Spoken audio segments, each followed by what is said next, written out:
നമ്മുടെ സഹോദരങ്ങൾ വിദേശ രാജ്യങ്ങളിലും മറ്റ് സംസ്ഥാനങ്ങളിലും വെച്ച് മരണമടയുന്നത് അത്യന്തം വേദനാജനകമായ കാര്യമാണ്. കഴിഞ്ഞയാഴ്ച ഇക്കാര്യം സൂചിപ്പിക്കുമ്പോൾ കോവിഡ് ബാധിച്ച് മരിച്ച വിദേശത്തുള്ള പ്രവാസികൾ 124 പേരായിരുന്നു. ഇന്നലെ വരെ ലഭിക്കുന്ന കണക്കനുസരിച്ച് അത് 173 മാറിയിട്ടുണ്ട്. അവരുടെ വേർപാടിൽ ദുഃഖിക്കുന്ന കുടുംബങ്ങളുടെയും ബന്ധുക്കളുടെയും ദുഃഖത്തിൽ പങ്കുചേരുന്നു. ഇന്ന് സംസ്ഥാനത്ത് 40 പേർക്കാണ് കോവിഡ് സ്ഥിരീകരിച്ചത്. 10 പേർക്ക് ഫലം നെഗറ്റീവായി. കാസർഗോഡ് 10, പാലക്കാട് 8, ആലപ്പുഴ 7, കൊല്ലം 4, പത്തനംതിട്ട 3, വയനാട് 3,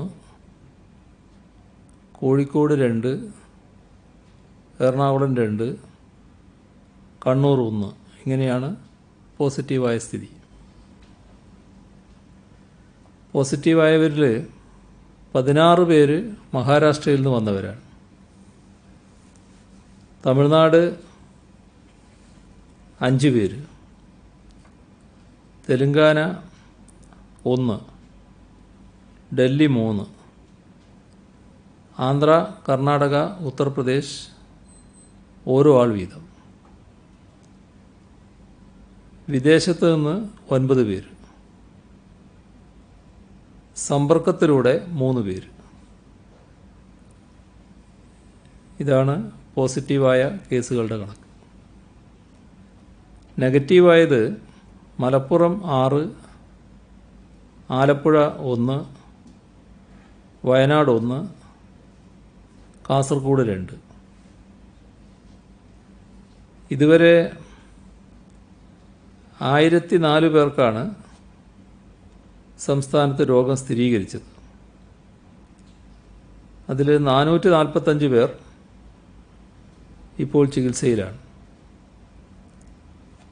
1,07,832 പേരാണ് ഇപ്പോൾ നിരീക്ഷണത്തിലുള്ളത്. വീട് അല്ലെങ്കിൽ ഇൻസ്റ്റിറ്റ്യൂഷണൽ ക്വാറന്റൈൻ അതിൽ 1,06,940 പേരുണ്ട്. 892 പേര് ആശുപത്രികളിലാണ്. ഇന്ന് 229 പേരെയാണ് ആശുപത്രിയിൽ പ്രവേശിപ്പിച്ചത്. 58,866 സാമ്പിളുകളാണ് പരിശോധനയ്ക്ക് അയച്ചത്. 56,558 എണ്ണം രോഗബാധയില്ല എന്ന് ഉറപ്പാക്കിയിട്ടുണ്ട്. സെന്റിനൽ സർവൈലൻസിൻ്റെ ഭാഗമായി ഇതുവരെ മുൻഗണനാ വിഭാഗത്തിൽപ്പെട്ട 9,095 സാമ്പിളുകൾ ശേഖരിച്ചു. അതിൽ 8,541 നെഗറ്റീവാണ്. ആകെ 81 ഹോട്ട്സ്പോട്ടുകളാണ് സംസ്ഥാനത്ത് ഇപ്പോൾ ഉള്ളത്. ഇന്ന് പുതുതായി 13 ഹോട്ട്സ്പോട്ട്, പാലക്കാട് 10, തിരുവനന്തപുരം 3. വിദേശ രാജ്യങ്ങളിൽ നിന്നും ഇതര സംസ്ഥാനങ്ങളിൽ നിന്നും പ്രവാസികൾ ധാരാളമായി വരാൻ തുടങ്ങിയതോടെ നമ്മുടെ രോഗപ്രതിരോധ പ്രവർത്തനം പുതിയ ഘട്ടത്തിലേക്ക് കടന്നിരിക്കുകയാണ്. കേരളത്തിലെ കോവിഡ് രോഗികളുടെ എണ്ണം വർദ്ധിച്ചു വരുന്നു. ആശങ്കയുളവാക്കുന്ന ഈ സാഹചര്യത്തിൽ സർക്കാർ സ്വീകരിക്കുന്ന നടപടികൾ വിശദീകരിക്കുന്നതിനും വിവിധ കക്ഷികളുടെ അഭിപ്രായം ആരായുന്നതിനും ഇന്ന് എല്ലാ രാഷ്ട്രീയ കക്ഷികളുടെയും നേതാക്കളുമായി വീഡിയോ കോൺഫറൻസിലൂടെ ചർച്ച നടത്തുകയുണ്ടായി. ഇന്നത്തെ സാഹചര്യം നേരിടുന്നതിന് സർക്കാരും തദ്ദേശഭരണ സ്ഥാപനങ്ങളും ജനങ്ങളാകെയും ഒന്നിച്ചു നീങ്ങണമെന്ന അഭിപ്രായമാണ് യോഗത്തിലുണ്ടായത്. രോഗവ്യാപനം തടയുന്നതിന് ഇതേവരെ സർക്കാർ സ്വീകരിച്ച നടപടികളിൽ എല്ലാ കക്ഷി നേതാക്കളും മതിപ്പ് പ്രകടിപ്പിച്ചു. തുടർന്ന് സർക്കാർ സ്വീകരിക്കുന്ന നടപടികൾക്ക് കക്ഷി നേതാക്കൾ പിന്തുണ അറിയിക്കുകയും ചെയ്തു. പ്രതിപക്ഷ നേതാവ് രമേശ് ചെന്നിത്തലയും രാഷ്ട്രീയ പാർട്ടികളുടെ പ്രതിനിധികളും യോഗത്തിൽ പങ്കെടുത്തു. നല്ല ഒട്ടേറെ നിർദ്ദേശങ്ങൾ നേതാക്കൾ മുന്നോട്ട് വച്ചു. അവയെല്ലാം സർക്കാർ ഗൗരവത്തോടെ പരിശോധിക്കും. നാം നിതാന്ത ജാഗ്രത പുലർത്തിയില്ലെങ്കിൽ അപകട സാധ്യതയുണ്ട് എന്ന സർക്കാരിൻ്റെ നിലപാടിനോട് എല്ലാവരും യോജിച്ചു. പുറത്തുനിന്നും നമ്മുടെ സഹോദരങ്ങൾ വന്നുകൊണ്ടിരിക്കുന്ന സാഹചര്യത്തിൽ ഇവിടെയുള്ളവരുടെ ജാഗ്രത പ്രധാനമാണ്. ജനങ്ങളാകെ ഈ പോരാട്ടത്തിൽ സ്വയം പടയാളികളായി മാറണം. നിരീക്ഷണത്തിലുള്ളവർ നിബന്ധനകളും മാർഗനിർദ്ദേശങ്ങളും പാലിക്കുന്നില്ലെങ്കിൽ ഉടനെ ആരോഗ്യപ്രവർത്തകരെ അറിയിക്കാൻ ചുറ്റുപാടുള്ള നാട്ടുകാർ തയ്യാറാവണം. നിരീക്ഷണം പാലിക്കാത്തവരെ ഉപദേശിക്കാനുള്ള ചുമതലയും ജനങ്ങൾ ഏറ്റെടുക്കണം. പ്രവാസികളുടെ കാര്യത്തിൽ വിദേശത്തു നിന്നായാലും ഇതര സംസ്ഥാനങ്ങളിൽ നിന്നായാലും വരാനാഗ്രഹിക്കുന്ന എല്ലാവരെയും സ്വീകരിക്കുക എന്നതാണ് സർക്കാരിൻ്റെ നയം. ഇക്കാര്യം തുടക്കം മുതലേ ആവർത്തിച്ച് വ്യക്തമാക്കിയതാണ്. ഒരു ക്രമീകരണവുമില്ലാതെ ആളുകൾ ഒന്നിച്ചു വന്നാൽ രോഗവ്യാപനം തടയാൻ നാം സ്വീകരിക്കുന്ന നടപടികൾ അപ്രസക്തമാവും. നല്ല ആസൂത്രണത്തോടെയും ചിട്ടയോടെയും പുറത്തുനിന്ന് വരുന്നവരെ സ്വീകരിക്കാനാവണം, ക്വാറന്റൈനിലേക്ക് അയക്കാനും കഴിയണം. അതിനുള്ള ഫലപ്രദമായ സംവിധാനം നമുക്കുണ്ട്. വിമാനത്താവളത്തിലോ റെയിൽവേ സ്റ്റേഷനിലോ എത്തുന്നവരെ സ്വീകരിച്ച് നേരെ ക്വാറന്റൈനിലേക്ക് അയക്കുകയാണ് ചെയ്യുന്നത്. ഹോം ക്വാറന്റൈനിൽ പോകുന്നവർ വഴിയിലിറങ്ങാനോ ആരെയും കാണാനോ പാടില്ല. ഈ നിബന്ധനകൾ ലംഘിച്ചാൽ പ്രതീക്ഷിക്കാത്ത പ്രത്യാഘാതമുണ്ടാകും. ഇത്തരം ക്രമീകരണം ഉറപ്പാക്കണമെന്നാണ് സർക്കാർ ആവർത്തിച്ച് പറയുന്നത്. സർക്കാരിനെ അറിയിക്കാതെ മറ്റു മാർഗങ്ങളിലൂടെ അനധികൃതമായി സംസ്ഥാനത്തെത്തുന്നവരുടെ കാര്യത്തിൽ കർശനമായ നിലപാട് സ്വീകരിക്കാൻ തീരുമാനിച്ചിട്ടുണ്ട്. എവിടെ നിന്നായാലും ഫ്ലൈറ്റുകളും ട്രെയിനുകളും വരട്ടെ എന്നത് തന്നെയാണ് സർക്കാരിൻ്റെ നിലപാട്. ഒരു നിബന്ധന മാത്രമേ സർക്കാരിനുള്ളൂ. വരുന്ന എല്ലാവരുടെയും വിവരങ്ങൾ മുൻകൂട്ടി ലഭിക്കണം. അതിനുവേണ്ടി അവർ സർക്കാർ പോർട്ടലിൽ രജിസ്റ്റർ ചെയ്യണം. ഇക്കാര്യത്തിൽ ഒരു വിട്ടുവീഴ്ചയും ചെയ്യാൻ നിവൃത്തിയില്ല. വരുന്നവരുടെയും നാട്ടിലുള്ളവരുടെയും ആരോഗ്യ സുരക്ഷ സർക്കാരിന് പ്രധാനമാണ്. വരുന്നവരുടെ നാട്ടിലെ വിലാസങ്ങളും മറ്റും ലഭിച്ചാൽ മാത്രമേ അദ്ദേഹം പോകേണ്ട വീട്ടിൽ ക്വാറന്റൈൻ സൗകര്യമുണ്ടോ എന്ന് പരിശോധിക്കാനും ഉറപ്പുവരുത്താനും കഴിയും. സൗകര്യമില്ലാത്തവരെ ക്വാറന്റൈനിലേക്ക് അയക്കേണ്ടതുണ്ട്, സർക്കാർ ക്വാറന്റൈനിലേക്ക് അയക്കേണ്ടതുണ്ട്. ഈ രീതിയിൽ രജിസ്ട്രേഷനും മറ്റു ക്രമീകരണങ്ങളും നിഷ്കർഷിക്കുന്നത് ചിലരെ തെറ്റിദ്ധരിക്കുന്നു. അതിൻ്റെ ഭാഗമായാണ് കേന്ദ്ര റെയിൽവേ മന്ത്രിയുടെ ചില പ്രതികരണങ്ങളുണ്ടായത്. നാം നമ്മുടെ പ്രയാസവും ഉത്കണ്ഠയും ചൂണ്ടിക്കാണിക്കുകയാണ് ചെയ്തത്. വിദേശത്തു നിന്നും വരുന്നവരുടെ ക്വാറന്റൈൻ ചെലവ് അവരിൽ നിന്നും ഈടാക്കാനുള്ള സർക്കാർ നിർദ്ദേശം ചില തെറ്റിദ്ധാരണക്കിടയാക്കിയിട്ടുണ്ട് എന്നാണ് തോന്നുന്നത്. സർവകക്ഷി യോഗത്തിലും ഈ പ്രശ്നം വിവിധ പാർട്ടികളുടെ പ്രതിനിധികൾ ഉന്നയിക്കുകയുണ്ടായി. ഇക്കാര്യത്തിൽ ഒരു തരത്തിലുള്ള ആശങ്കയും ആവശ്യമില്ല. പാവപ്പെട്ടവർക്ക് ഒരു ബുദ്ധിമുട്ടും ഉണ്ടാകില്ല. ക്വാറന്റൈൻ ചെലവ് താങ്ങാൻ കഴിയുന്നവരുണ്ട്, അവരിൽ നിന്ന് അത് ഈടാക്കുക എന്നതാണ് സർക്കാരിൻ്റെ നിലപാട്.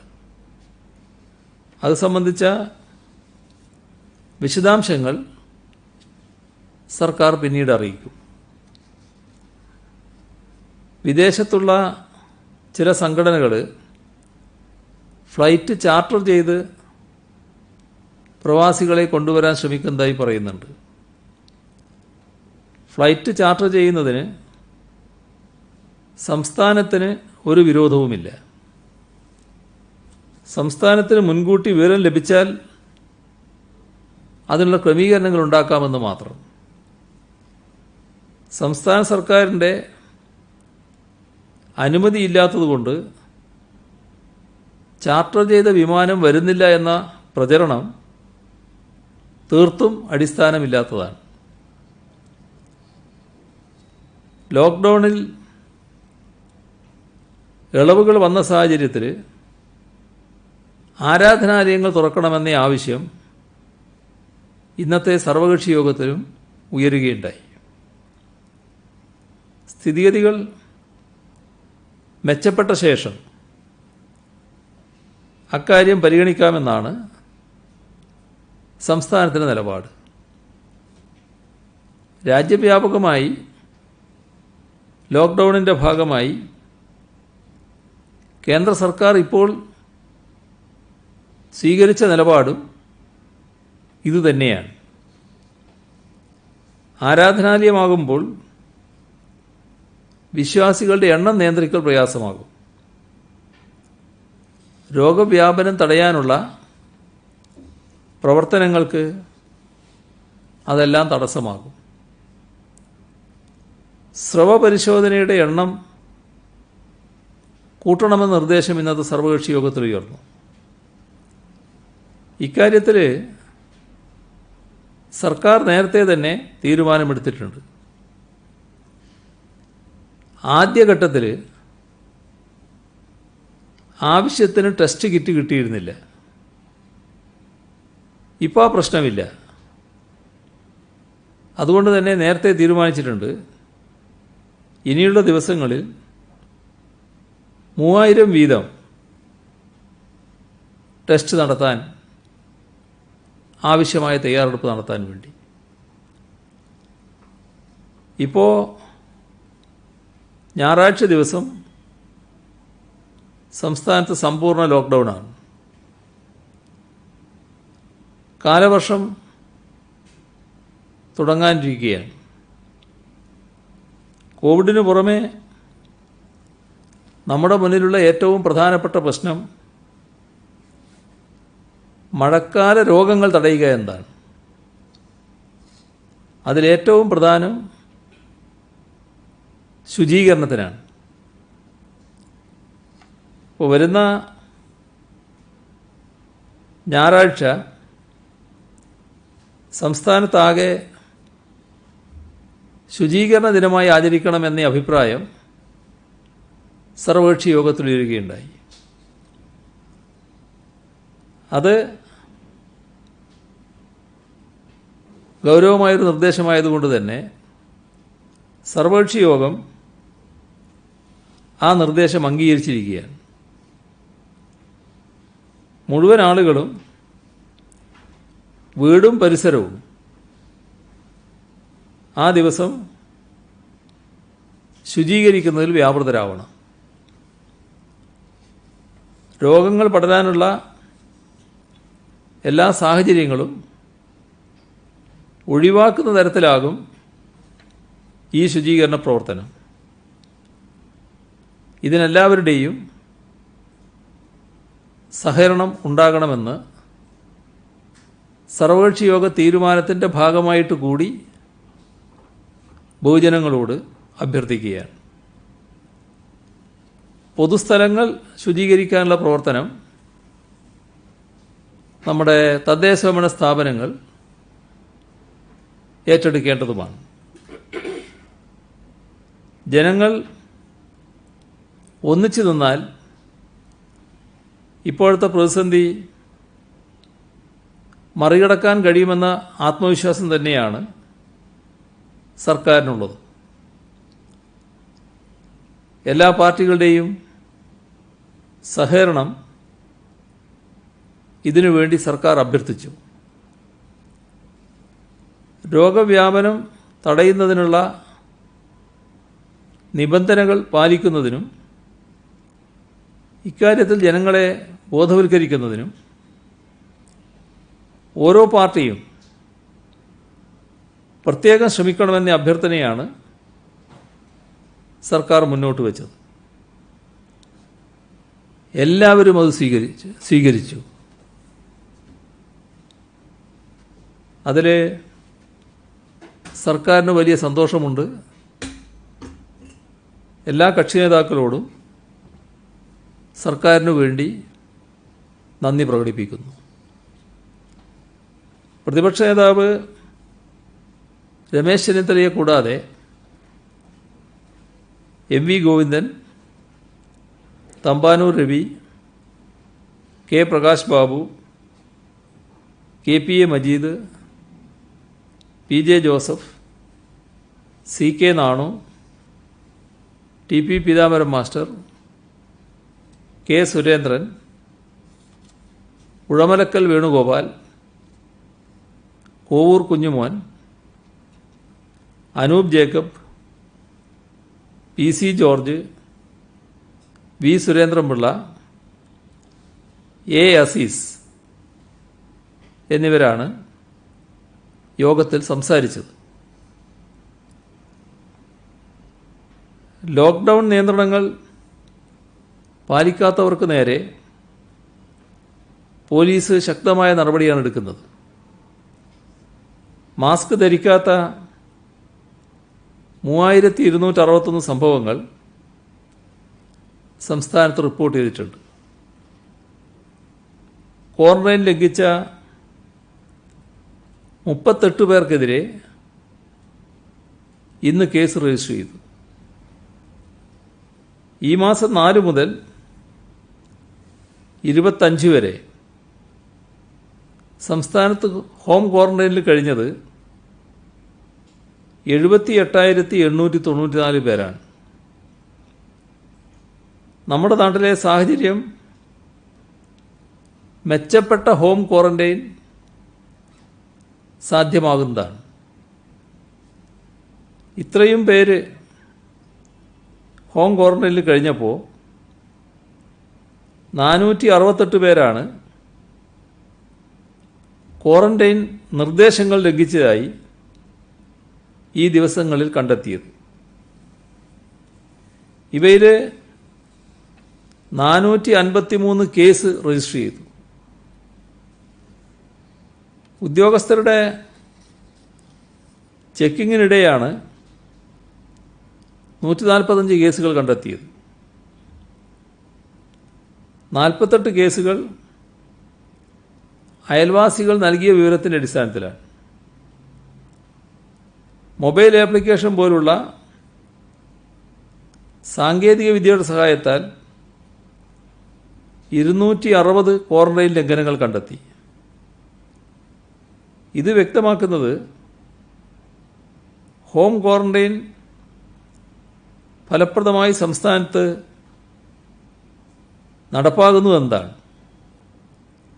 അതോടൊപ്പം അതിൻ്റെ ലംഘനം തടയാൻ അടിമുടി ജാഗ്രത പുലർത്തുന്നു എന്നുമാണ്. ലംഘനങ്ങൾ ഒന്നുകിൽ ഉദ്യോഗസ്ഥർ കണ്ടെത്തണം, അല്ലെങ്കിൽ അയൽക്കാർ ശ്രദ്ധയിൽപ്പെടുത്തും, അതുമല്ലെങ്കിൽ സാങ്കേതിക വിദ്യയുടെ സഹായത്താൽ പിടിക്കപ്പെടും. രോഗവ്യാപന തോത് നമുക്ക് വലിയൊരളവിൽ പിടിച്ചു നിർത്താൻ കഴിഞ്ഞത് ഫലപ്രദമായ ഹോം ക്വാറന്റൈൻ സംവിധാനം ഒരുക്കി എന്നതുകൊണ്ട് തന്നെയാണ്. നമ്മുടെ സംസ്ഥാനത്ത് പരാതി പരിഹാര അദാലത്തുകൾ നേരത്തെ നടന്നു വരുന്നുണ്ടായിരുന്നു. കോവിഡ് പശ്ചാത്തലത്തിൽ അതിന് തടസ്സം നേരിട്ടു. അതിനുള്ളൊരു പരിഹാരമെന്ന നിലയിൽ ഓൺലൈൻ വഴി അദാലത്ത് നടത്താൻ തീരുമാനിച്ചു. പരീക്ഷണാടിസ്ഥാനത്തിൽ ഇന്നലെ കോഴിക്കോട് ജില്ലയിലെ താമരശ്ശേരി താലൂക്കിൽ ഓൺലൈൻ വഴി നടത്തിയ അദാലത്ത് വിജയമായിരുന്നു. അടുത്തയാഴ്ച എല്ലാ ജില്ലകളിലും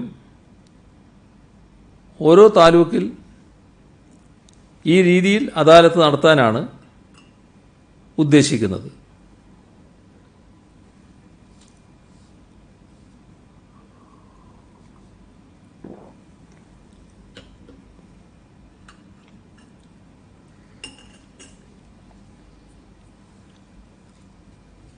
ലോക്ക്ഡൗൺ കാലത്ത് സർക്കാർ ഓഫീസുകളും സ്ഥാപനങ്ങളും തുറന്നു പ്രവർത്തിക്കുന്നതിനുള്ള മാർഗനിർദ്ദേശങ്ങൾ പുറപ്പെടുവിച്ചിട്ടുണ്ട്.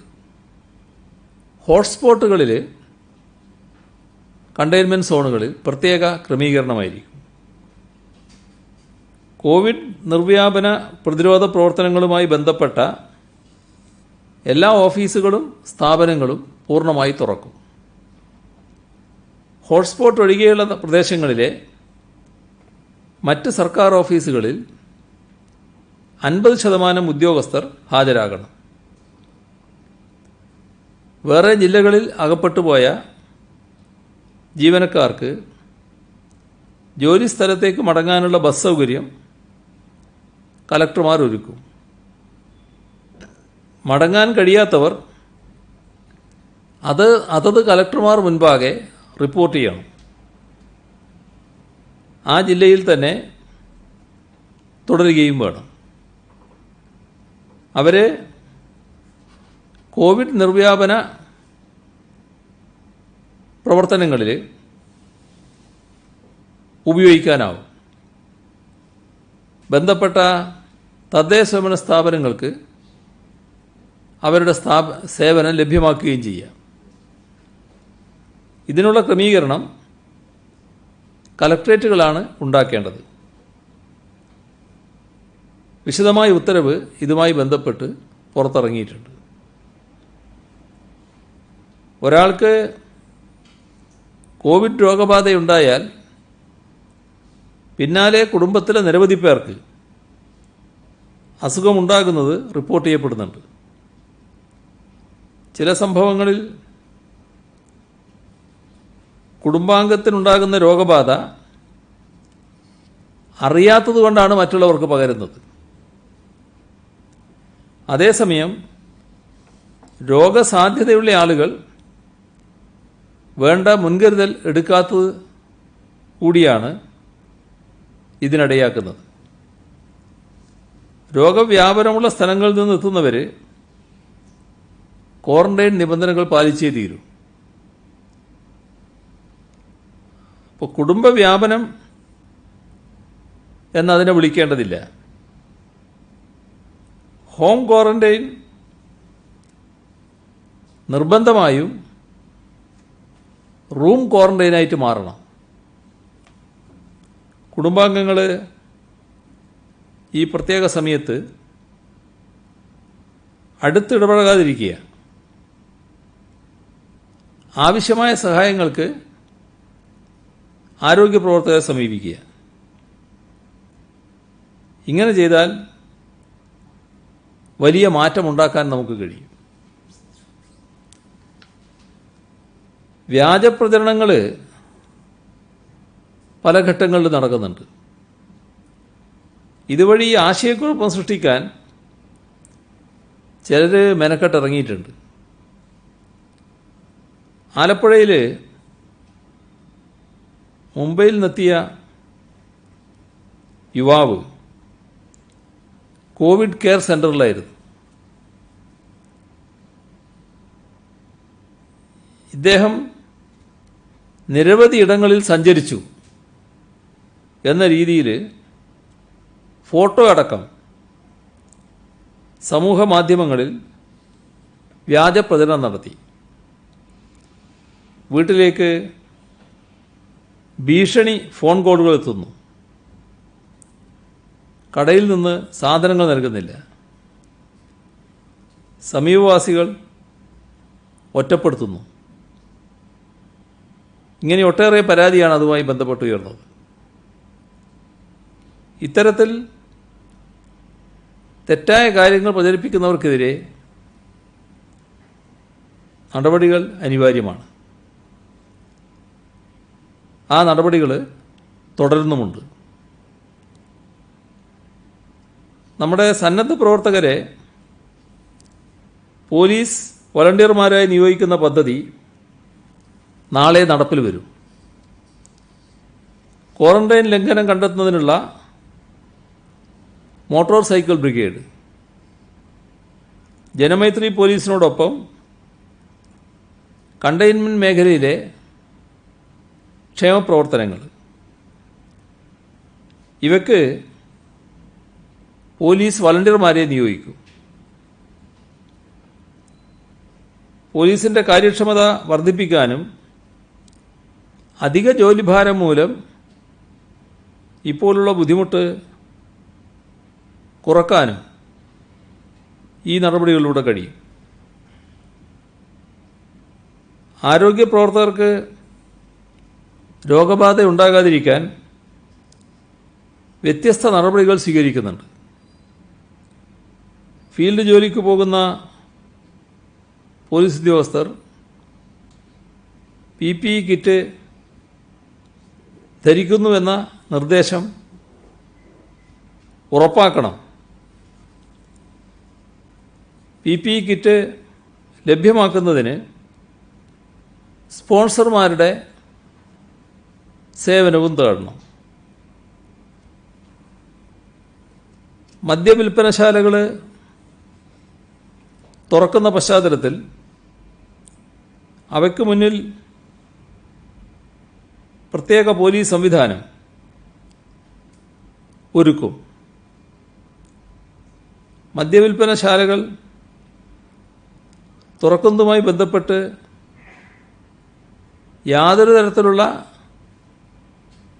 ക്രമസമാധാന പ്രശ്നങ്ങൾ ഉണ്ടാകരുത് എന്ന നിർദ്ദേശം നൽകിയിട്ടുണ്ട്.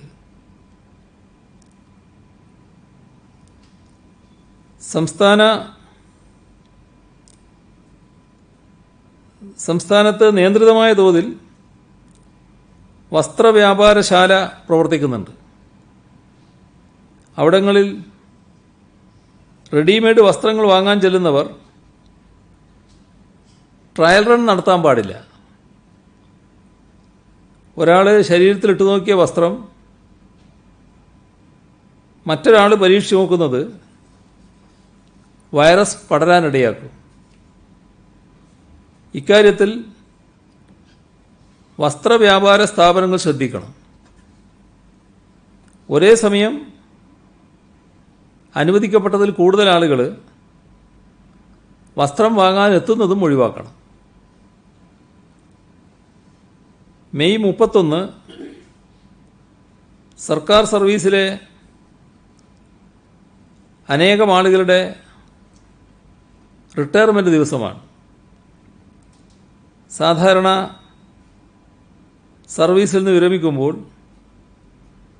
യാത്രയപ്പ് പരിപാടികൾ ഉണ്ടാകാറുണ്ട്. ഇതേ സാഹചര്യം കഴിഞ്ഞ മാർച്ച് 31 വന്നിരുന്നു. ആളുകൾ കൂടുന്ന പരിപാടിയും പാർട്ടികളും പാടില്ല. വൈകാരികമായ മുഹൂർത്തമാണെങ്കിലും നിലവിലുള്ള സാഹചര്യത്തിൻ്റെ ഗൗരവം പരിഗണിച്ച് യാത്രയപ്പ് പരിപാടികൾ പരിമിതപ്പെടുത്തണമെന്ന് അഭ്യർത്ഥിക്കുകയാണ്. ഹയർ സെക്കൻഡറി SLC പരീക്ഷകൾ വലിയ പ്രശ്നങ്ങളൊന്നുമില്ലാതെ തുടരുകയാണ്. പരീക്ഷകൾ അവസാനിക്കുന്ന ദിവസം അത് ആഘോഷിക്കുന്ന പതിവ് വിദ്യാർത്ഥികൾക്കുണ്ട്. അത്തരം ആഘോഷങ്ങളും ഈ ഘട്ടത്തിൽ പാടില്ല. സുരക്ഷാ മാനദണ്ഡങ്ങൾ കർശനമായി പാലിച്ച് പരീക്ഷയ്ക്ക് ശേഷം വിദ്യാർത്ഥികൾ വീട്ടിലേക്ക് പോവുകയാണ് വേണ്ടത്.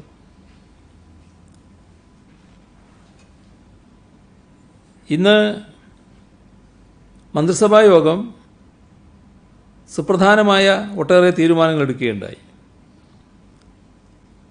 ശ്രീ ടോം ജോസ്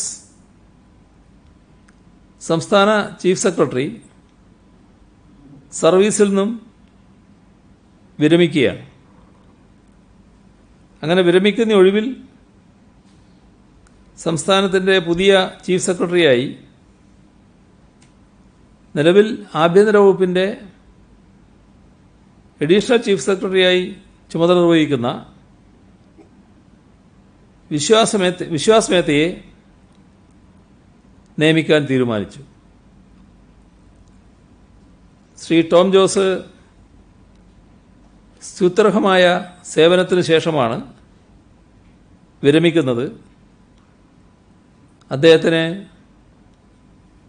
ഇന്നത്തെ മന്ത്രിസഭാ യോഗം തന്നെ എല്ലാ ആശംസകളും നേരുകയുണ്ടായി.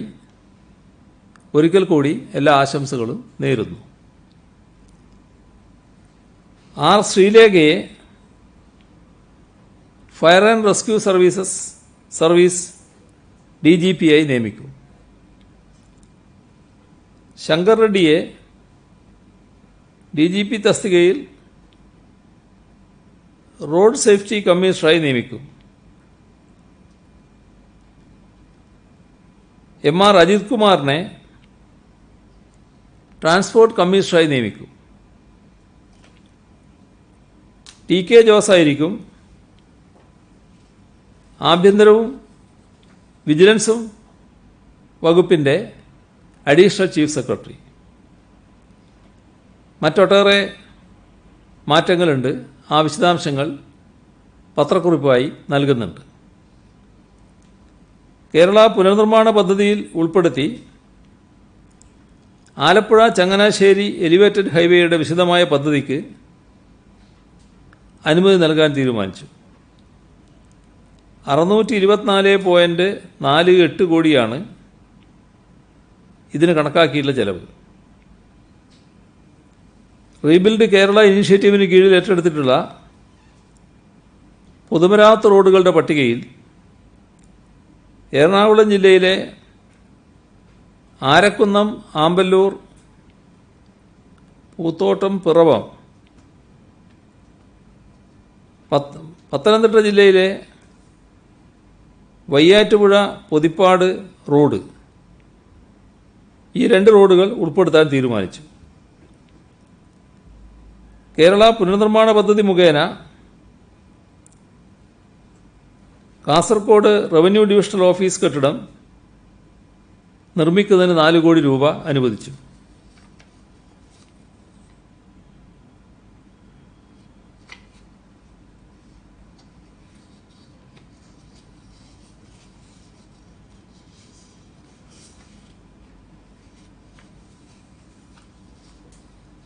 ഇന്നലെ എംപിമാരും MLA-മാരുമായി നടത്തിയ വീഡിയോ കോൺഫറൻസിൽ കേരളീയനായ കേന്ദ്ര സഹമന്ത്രി എന്ന നിലയിൽ ശ്രീ വി മുരളീധരനെ ക്ഷണിച്ചിരുന്നു. കോൺഫറൻസിൽ പങ്കെടുക്കുന്നതിനുള്ള ലിങ്ക് അദ്ദേഹത്തിൻ്റെ പ്രൈവറ്റ് സെക്രട്ടറിക്ക് നൽകുകയും കോൺഫറൻസ് തുടങ്ങുമ്പോൾ കണക്ട് ചെയ്യുകയും ചെയ്തിരുന്നു. മുഴുവൻ സമയവും പങ്കെടുക്കാൻ കഴിയില്ല എന്നും ഇടക്ക് പോകുമെന്നും അദ്ദേഹത്തിൻ്റെ ഓഫീസിൽ നിന്ന് അറിയിപ്പും ലഭിച്ചിരുന്നു. കോൺഫറൻസിൽ അദ്ദേഹത്തിൻ്റെ ഓഫീസുമായി കണക്ട് ചെയ്തത് ദൃശ്യവുമായിരുന്നു.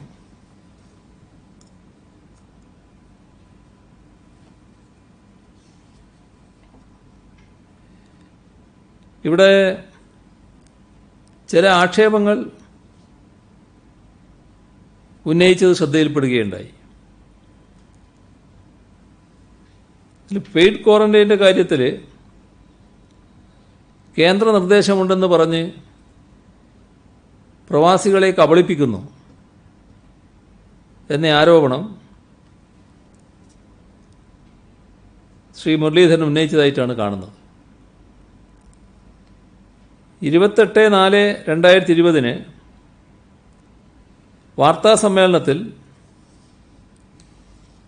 പ്രവാസികളുടെ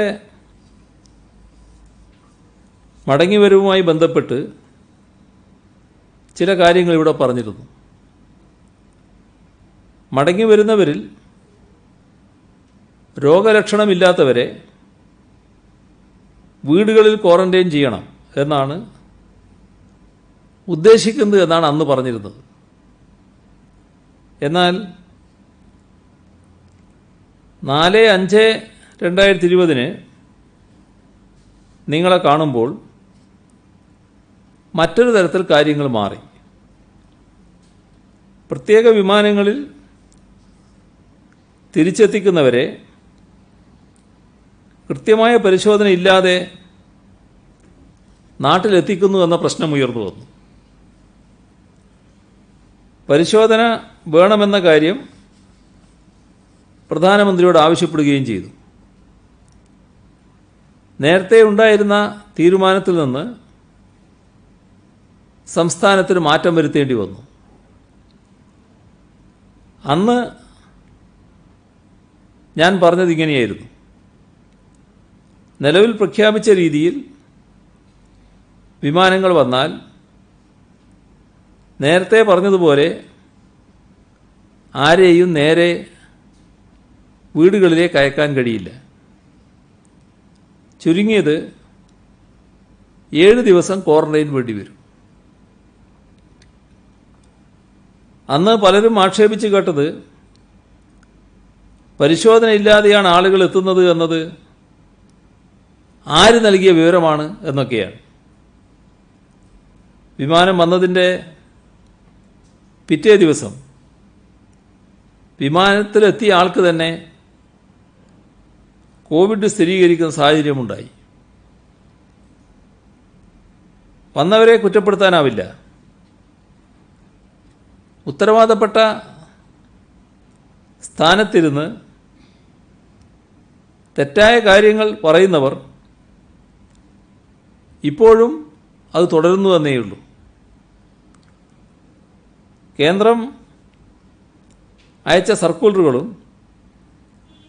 വിദേശത്ത് നിന്ന് മടങ്ങുന്നവരിൽ നിന്ന് ഒപ്പിട്ട് വാങ്ങുന്ന അണ്ടർടേക്കിങ്ങും എന്താണ് എന്ന് ഇവർ വായിച്ചു നോക്കിയാൽ മതി. വീഡിയോ കോൺഫറൻസുമായി ബന്ധപ്പെട്ട് ചില കാര്യങ്ങൾ അദ്ദേഹം പറഞ്ഞുവെന്നാണ് മനസ്സിലാക്കുന്നത്.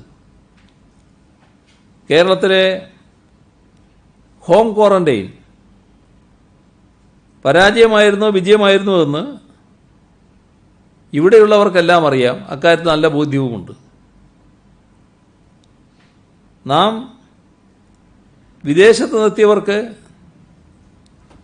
7 ദിവസത്തെ ഇൻസ്റ്റിറ്റ്യൂഷണൽ ക്വാറന്റൈനും 7 ദിവസത്തെ ഹോം ക്വാറന്റൈനുമാണ് നിശ്ചയിച്ചിരുന്നത്. അത് അന്ന് പറ്റില്ല എന്ന നിലപാടായിരുന്നു പലരും സ്വീകരിച്ചത്. നിങ്ങൾ തന്നെ ആ നിലപാടിൻ്റെ വ്യത്യാസം സംബന്ധിച്ച് ചർച്ച നടത്തുന്നത് കണ്ടിരുന്നു. ഇപ്പോൾ അതേ നിലപാട് കേന്ദ്രം കൈക്കൊണ്ടില്ലേ? ഹോം ക്വാറന്റൈൻ റൂം ക്വാറന്റൈനാക്കി മാറ്റുക എന്താണ് സംസ്ഥാനം ഉദ്ദേശിക്കുന്നത്? കൂടുതൽ ഫലപ്രദമായി അത് നടപ്പിലാക്കാനുള്ള ശ്രമങ്ങൾ സർക്കാർ നടത്തുകയും ചെയ്യുന്നുണ്ട്.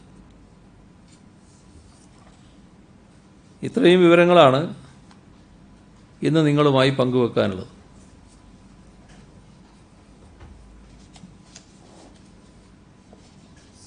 പെയ്ഡ് ക്വാറന്റൈനിന്റെ കാര്യത്തിൽ പാവപ്പെട്ടവർക്ക് കുഴപ്പമുണ്ടാവില്ല സിഎം പറഞ്ഞു. അത് എന്ത് തരത്തിലുള്ള ക്രമീകരണമാണെന്ന് വിശദമാക്കാൻ കഴിയുമോ?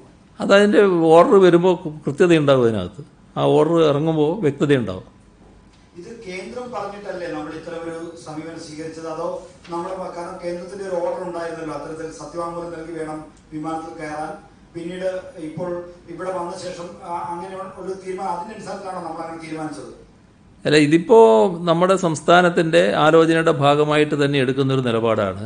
എല്ലാവർക്കും സൗജന്യമായി ക്വാറന്റൈൻ എന്നത് മുഴുവൻ ആളുകളെയും ക്വാറന്റൈൻ ചെയ്യണം. അപ്പോൾ മുഴുവൻ ആളുകളെയും ക്വാറന്റൈൻ ചെയ്യുന്നതിൽ അത് താങ്ങാൻ പറ്റുന്ന ആളുകളിൽ നിന്ന് അതിന് ഫീ വാങ്ങുക എന്നത് സർക്കാരിൻ്റെ നിലപാട് തന്നെയാണ്. ഇക്കാര്യത്തിൽ എന്താണ് ഒരു നയപരമായ മാറ്റത്തിന് കാരണം? ഇപ്പോൾ നിലവിലൊരു 11,000-ഓളം പ്രവാസികൾ മാത്രമേ വന്നിട്ടുള്ളൂ. നമ്മളെല്ലാവരെയും ക്ഷണിക്കുമ്പോൾ തന്നെ ഒരു വിഭാഗത്തിന് ഇപ്പോൾ ഇനി മുതൽ ഫീസ് എന്ന് പറയുന്നത് ഒരു സാമ്പത്തിക പ്രതിസന്ധിയുടെ ഒരു പ്രശ്നം കാരണമാണോ, അതോ എങ്ങനെയാണ് അതിനെ വിലയിരുത്തുന്നത്? അത് അവർ വരുന്നവരിൽ നല്ലൊരു ഭാഗം സാധാരണ നിലക്ക് ആ ചെലവ് വഹിക്കാൻ പറ്റുന്നവരാണ്. അവരാ ചെലവ് ഇവിടെ വഹിക്കുക എന്നുള്ളത് മാത്രമേ ഉദ്ദേശിക്കുന്നുള്ളൂ. നമുക്ക് താല്പര്യം അവരെ ഹോം ക്വാറന്റൈനിൽ വിടൽ തന്നെയാണ്. ഹോം ക്വാറന്റൈൻ ഇപ്പോൾ പറ്റുന്നില്ല. ആദ്യത്തെ 7 ദിവസം ഇൻസ്റ്റിറ്റ്യൂഷണൽ ക്വാറന്റൈൻ വേണം. അപ്പോൾ അതിൻ്റെ ചെലവ് അവർ വഹിക്കേണ്ടതായിട്ടുണ്ട്. ഇപ്പോഴും കേന്ദ്രവുമായി ഞങ്ങൾ ബന്ധപ്പെട്ടുകൊണ്ടിരിക്കുന്നുണ്ട്. അവരെ എല്ലാവരെയും ഇവിടെ ഹോം ക്വാറന്റൈൻ വിജയപ്രദമാണ്, ഹോം ക്വാറന്റൈനിലേക്ക് വിടണമെന്ന് തന്നെയാണ് സംസ്ഥാനം കാണുന്നത്.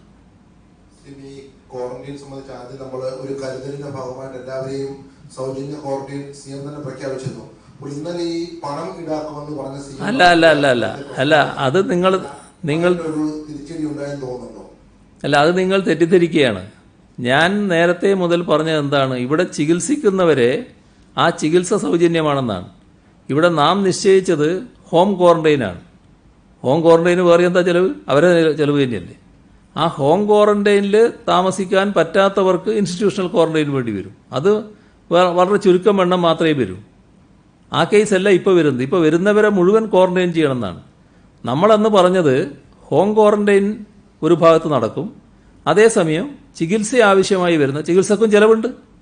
ഈ പറയുന്ന ടെസ്റ്റിനും മറ്റും വലിയ ചിലവില്ലേ, ആ ചിലവ് മുഴുവൻ സംസ്ഥാനം വഹിക്കും എന്നത് തന്നെയാണ് എടുത്ത നിലപാട്.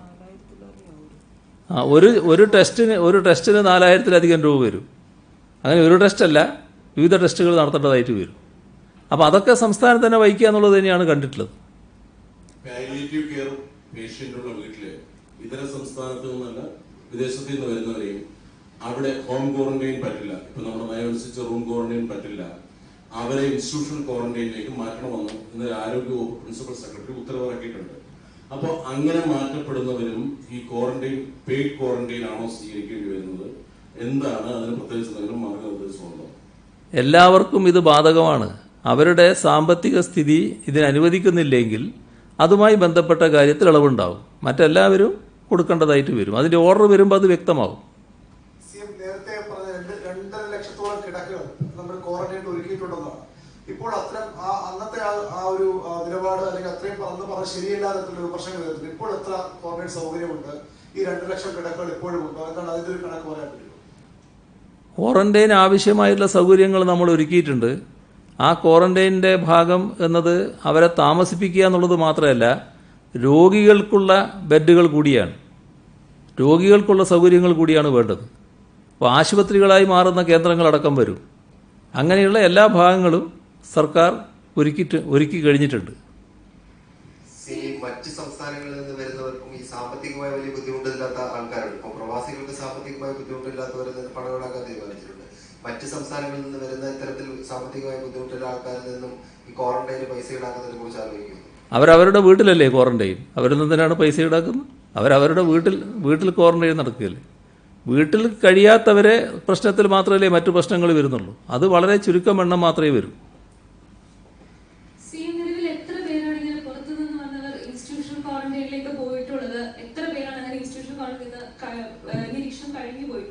പുറത്തുനിന്ന് വന്നവരെല്ലാവരും ക്വാറന്റൈനിലേക്ക് പോയിട്ടുണ്ട്. അത് ഇൻസ്റ്റിറ്റ്യൂഷണൽ ക്വാറന്റൈൻ തന്നെയാണ്. അതായത് വിദേശത്ത് നിന്ന് വന്ന എല്ലാവരും ആദ്യഘട്ടം ഇൻസ്റ്റിറ്റ്യൂഷണൽ ക്വാറന്റൈൻ തന്നെയാണ്. ഗർഭിണികൾ അങ്ങനെയുള്ളവർ ഒഴികെയുള്ള എല്ലാവരും ഇൻസ്റ്റിറ്റ്യൂഷണൽ ക്വാറന്റൈനാണ്. കണക്ക് നേരത്തെ ഞാൻ വ്യക്തമാക്കിയതാണ്. ഈ ഹോം ക്വാറന്റൈനിലെ ലംഘനങ്ങൾ വർദ്ധിച്ചു വരുന്ന സാഹചര്യത്തിൽ കൂടുതൽ ഇഫക്റ്റീവായിട്ട് ഈ പോലീസിനെയും ജനമൈത്രി പോലീസിനെയും വോളണ്ടിയേഴ്സിനെയും കൂടാതെ കൂടുതൽ എന്തെങ്കിലും ടെക്നോളജി ആപ്ലിക്കേഷൻസ് കൊണ്ടുവരാനായിട്ട് സംസ്ഥാനം ഉദ്ദേശിക്കുന്നുണ്ട്? ഇതിൽ 3 മാർഗങ്ങളുണ്ട്. ഒന്ന്, നേരിട്ടുള്ള പരിശോധനയിലൂടെ വ്യക്തമാകുന്നത്. അത് ഉദ്യോഗസ്ഥരുടെ പരിശോധനയാണ്. അത് പോലീസുമുണ്ട്, മറ്റുള്ളവരുമുണ്ട്. അതിൻ്റെ കൂടെ നേരിട്ട് നാട്ടുകാർ, അയൽപക്കക്കാർ പരാതിപ്പെട്ട് മനസ്സിലാക്കുന്നുണ്ട്. ഇതിനോടൊപ്പം സാങ്കേതിക മാർഗങ്ങളുമുണ്ട്. ആ സാങ്കേതിക വിദ്യകളും ഇതിന് ഉപയോഗിക്കുന്നുണ്ട്. ഈ 3 മാർഗവും ഇപ്പോൾ ഉപയോഗിക്കുന്നുണ്ട്. പക്ഷേ ഇതിൽ ഏറ്റവും കൂടുതൽ ശക്തിപ്പെടേണ്ടത് നാടിൻ്റെ ജാഗ്രത തന്നെയാണ്, നാട്ടുകാരുടെ ജാഗ്രത തന്നെയാണ്. അത് കൂടുതൽ ശക്തിപ്പെടുത്താൻ കഴിയണം. ഈ അതിർത്തി സംസ്ഥാനങ്ങളിൽ നിന്ന് കൂടുതൽ പേർ ജോലിക്കായി മറ്റും വരുന്നുണ്ട്, സ്ഥിരമായി പോയി വരുന്നവരുമുണ്ട്. ഇപ്പൊ ഈ തിരുവനന്തപുരത്ത് നിന്ന് നാഗർകോവിലേക്ക് സ്പെഷ്യൽ ട്രെയിൻ റെയിൽവേ ജീവനക്കാർക്ക് വേണ്ടിയുണ്ട്. ഇവര് നാഗർകോവിൽ അടക്കമുള്ള ഹോട്ട്സ്പോട്ടുകളിൽ പോയിട്ടാണ് തിരികെ വരുന്നത്. അപ്പൊ ഇവര് തിരികെ വന്നതിന് ശേഷം കടകളിലും മറ്റിടത്തൊക്കെ പോകുന്നുമുണ്ട്. അപ്പൊ അത് നമ്മളിപ്പോൾ ചെയ്യുന്ന മുൻകരുതലിന് വിരുദ്ധമാകില്ലേ? ചില ജോലികൾ ഈ അതിർത്തി പ്രദേശങ്ങളിലുള്ളവർ അപ്പുറവും ഇപ്പുറവും ജോലി എടുക്കുന്നവരുണ്ട്. ചില സ്ഥാപനങ്ങൾ നടത്തുന്നവരുണ്ടാവും. ആ സ്ഥാപനങ്ങൾ ഇപ്പോൾ തമിഴ്നാട്ടിൽ താമസിച്ച് ഇവിടെ നടത്തുന്നവരുണ്ടാവും, ഇവിടെ താമസിച്ച് തമിഴ്നാടിൻ്റെ അതിർത്തിയിൽ നടത്തുന്നവരുണ്ടാവും. നമ്മുടെ അതിർത്തി പ്രദേശമാണ് ഞാൻ പറയുന്നത്.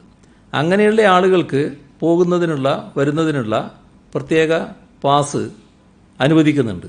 അത് ഓരോ ദിവസവും അനുവദിക്കുന്നത് വിഷമായതുകൊണ്ട് കുറച്ച് നാളത്തേക്ക് തന്നെ അനുവദിക്കുക എന്ന നിലപാട് തന്നെയാണുള്ളത്. എന്നാൽ പ്രത്യേകമായി വരുന്ന ആളുകളുടെ കാര്യത്തിൽ അത് പരിശോധന വേണമെന്നും ആ പരിശോധനയുടെ ഭാഗമായി രോഗം ബാധിച്ചിട്ടുണ്ടോ എന്നത് കണ്ടെത്തണമെന്നും കണ്ടിട്ടുമുണ്ട്.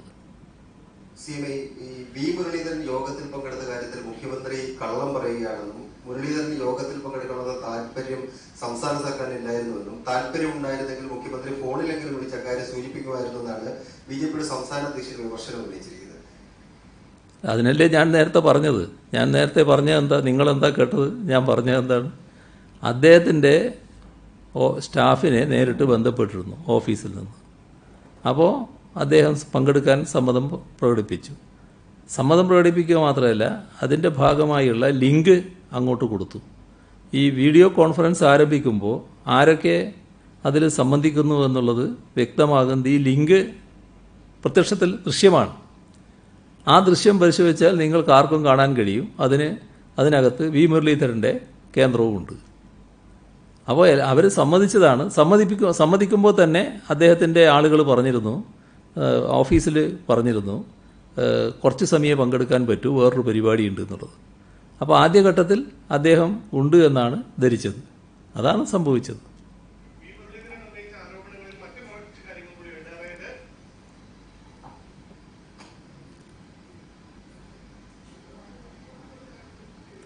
ശബ്ദമില്ല.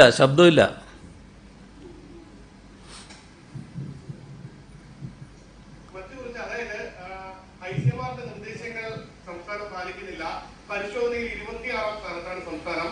ഇത്തരത്തിൽ സമൂഹ വ്യാപനം തടയാനുള്ള ഐസിഎംആർ ടെസ്റ്റിംഗ് നിർദ്ദേശങ്ങൾ കേരളം തള്ളിക്കളയുകയാണ് എന്നും പി മുരളീധരൻ ആരോപിച്ചിരുന്നത്. മറുപടി എന്താണ്? എന്തിനാണ് അദ്ദേഹത്തെ ഇങ്ങനെ വിഷമത്തിലാക്കുന്നതെന്നാണ് എനിക്ക് മനസ്സിലാകാത്തത്. നിങ്ങൾക്ക് അദ്ദേഹത്തെ എന്തോ പ്രത്യേകമായിട്ട് വിഷമത്തിലുണ്ടാക്കപ്പെടുത്തണമെന്നാണ് ആഗ്രഹം എന്നാണ് തോന്നുന്നത്. ഇത്തരം കാര്യങ്ങൾ ഏതെങ്കിലും ഘട്ടത്തിൽ ICMR പറഞ്ഞിട്ടുണ്ടോ? ICMRന് കേരളത്തെ പറ്റി എന്തെങ്കിലും വ്യത്യസ്ത അഭിപ്രായം ഉണ്ടായിട്ടുണ്ടോ? ഇന്ത്യയിലെ ഏതെങ്കിലും ആരോഗ്യ വിദഗ്ധന് കേരളത്തെ പറ്റി അഭിപ്രായ വ്യത്യാസം ഉണ്ടായിട്ടുണ്ടോ? അതിൻ്റെ അപ്പുറം ഞാൻ പറയുന്നില്ല. അതാണ് നിങ്ങൾ ആഗ്രഹിക്കുന്നത്. അത് ഞാൻ ഏതായാലും ഇപ്പോൾ പറയുന്നില്ല. വി മുരളീധരനും എല്ലാം ഈ ഇൻസ്റ്റിറ്റ്യൂഷണൽ ക്വാറന്റൈനുമായി ബന്ധപ്പെട്ട് നമുക്കെതിരെ ഉന്നയിക്കുന്ന ഈ ആരോപണങ്ങൾ, പക്ഷെ അവർ ഭരിക്കുന്ന സംസ്ഥാനങ്ങളിൽ പലതും സമാനമായ രീതി തന്നെയാണ് തുടരുന്നത്. ഇപ്പോൾ പഞ്ചാബ് ആണെങ്കിലും മറ്റെല്ലായിടത്തും പണം നൽകി തന്നെയാണ്. അപ്പോൾ അതൊരു രാഷ്ട്രീയമായി അവരിതിനെ ഉപയോഗപ്പെടുത്തുകയാണ് എന്നാണോ നമ്മൾ കരുതേണ്ടത് ഈ ഘട്ടത്തിൽ? ഇവിടെ ഒരു കാര്യം മാത്രമേ ഉള്ളൂ. ഏത് കാര്യത്തിലും സംസ്ഥാന സർക്കാർ ഒരു നിർദ്ദേശം വെച്ചാൽ അതിനെ എതിർക്കുക എന്നൊരു സമീപനം പൊതുവെ ഇവിടെ പ്രതിപക്ഷം സ്വീകരിച്ചു വരുന്നുണ്ടായിരുന്നു. അതിൻ്റെ ഭാഗമായി ചില കാര്യങ്ങളെന്ന് കണ്ടാൽ മതി. അതിൽ വ്യക്തമാണ് രാഷ്ട്രീയമുണ്ട് എന്നുള്ളത്. അപ്പോൾ ഒരു കാര്യം മതി. അത് ഇന്ന് പ്രതിപക്ഷ നേതാവ് വീണ്ടും ആ പിക്കോഡ് ആപ്പിനെതിരെ വളരെ ആരോപണവുമായി ഇന്നും മുന്നോട്ട് വന്നിട്ടുണ്ട്. അത് ആ കമ്പനിയെ തെരഞ്ഞെടുത്തതിൽ വൻ അഴിമതി എന്നാണ് ആക്ഷേപം. SMS രീതിയിൽ വർഷത്തിൽ 6 കോടി രൂപയാണ് ആ കമ്പനിക്ക് കിട്ടുന്നത്. പിന്നെ അതിന്റെ മാനദണ്ഡങ്ങൾ പാലിച്ചില്ല എന്നൊക്കെ നിരവധി ആരോപണങ്ങളാണ് ഉന്നയിക്കുന്നത്. അദ്ദേഹത്തിന് ആരോപണമില്ലാത്ത ഏതെങ്കിലും ഒരു കാര്യമുണ്ടോ? പക്ഷെ നാട് സ്വീകരിക്കുന്നില്ലല്ലോ. അത് എന്ത് ചെയ്യാനാണ്? ഇവിടെ ആ കാര്യം സംബന്ധിച്ച് കൃത്യമായി വിശദീകരണം ഇന്ന് എക്സൈസ് മന്ത്രി നൽകി കഴിഞ്ഞിട്ടുണ്ട്. അതിനെപ്പറ്റി കൂടുതലൊന്നും ഇപ്പം ഞാൻ പോകാൻ ഉദ്ദേശിക്കുന്നില്ല. സംസ്ഥാനത്തെ കായിക പരിശീലനങ്ങളെല്ലാം ലോക്ക്ഡൌണിന്റെ എല്ലാം തുടങ്ങിയതിന്റെ ഭാഗം തുടങ്ങിയിട്ടുണ്ട്. ക്രിക്കറ്റ് പോലെ ഈ സമൂഹാഗമൊക്കെ കൃത്യമായി പാലിക്കുന്ന ഒരു ഗെയിമാണ് ക്രിക്കറ്റ്. അതിന്റെ പരിശീലനം നടക്കുന്നില്ല. നടത്താൻ എന്തെങ്കിലും സംവിധാനം ചെയ്യുമെന്ന് ക്രിക്കറ്റ് പരിശീലകരും അവരുടെ കുട്ടികളൊക്കെ ചോദിക്കുന്നുണ്ട്. ഇതിൽ കായിക പരിശീലനം എന്ന് പറയുന്നത് ടൂർണമെന്റുകളുടെ ഭാഗമായി ബന്ധപ്പെട്ട ചില പരിശീലനങ്ങൾ നേരത്തെ അനുവദിച്ചിട്ടുണ്ട്. അത് കേന്ദ്ര ഗവൺമെന്റ് തന്നെ അനുമതിയിലുണ്ട്.